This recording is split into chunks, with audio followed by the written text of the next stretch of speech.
Hi guys, good morning guys, welcome po to my vlog. For today's video guys ay mag-harvest po tayo ng kalamansi guys. Andyan po sa taas guys. Ayan po guys, maliit na lang po na puno yan guys, pero marami pong bunga. Ayan. At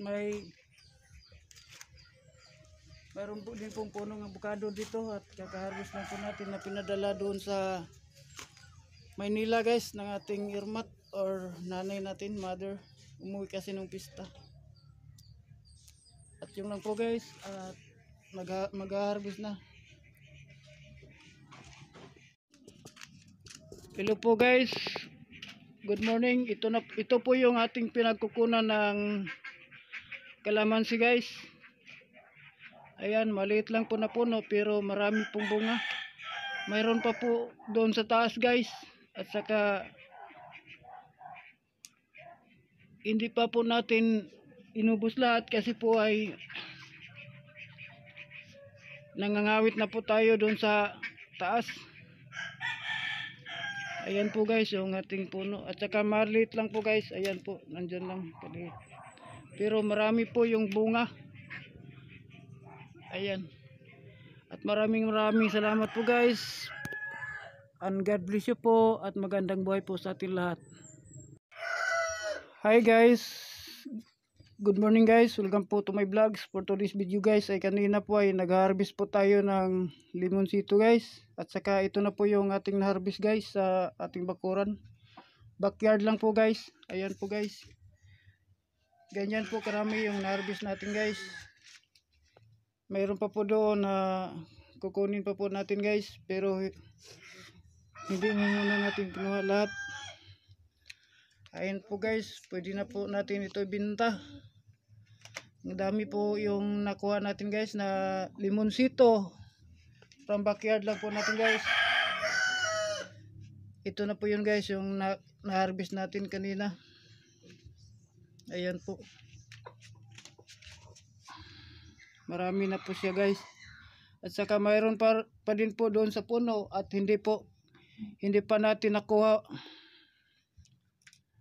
Kaya po nahinog na po yung iba kasi po ay medyo busy po tayo sa bukid. Kaya po ay hindi po natin na kukuha lahat. Kasi dami ang ginagawa natin guys. Busy po tayo sa bukid. Ito pong buhay namin dito guys sa probinsya. Ayan po guys. Magtanim at mag-harvest. Yun po guys yung trabaho namin dito. Sana po guys ay paki-like na lang po ng ating video at paki-subscribe din ng ating YouTube channel. Jumper Backyard po guys. Paki-pindot din po ng notification bell at saka paki-comment below din guys. Tama nga po pala ang kasabihan guys nga kapag mayroon kang itinanim ay mayroon ka ring anihin. Kaya ito na po yun guys yung ating ani. Kahit papaano po guys ay mayroon po tayong pambili ng ulam or asin para sa ating pangangailan din pang araw-araw. Ayan po guys yung ating na-harvest na kalamansi galing po sa puno. Maliit lang po yung puno na kinunan natin guys. Nasa taas po. Pero hindi pa po natin inubos lahat. Kasi po ay nangangawit na po doon sa taas. Sana po guys ay paki-like na lang po ng ating video. At paki-subscribe din po at paki-follow ng ating Facebook page Jumper Chris. At saka paki-comment lang po sa baba. At yun lang po guys. Maraming salamat po sa pakikinig ng aking video.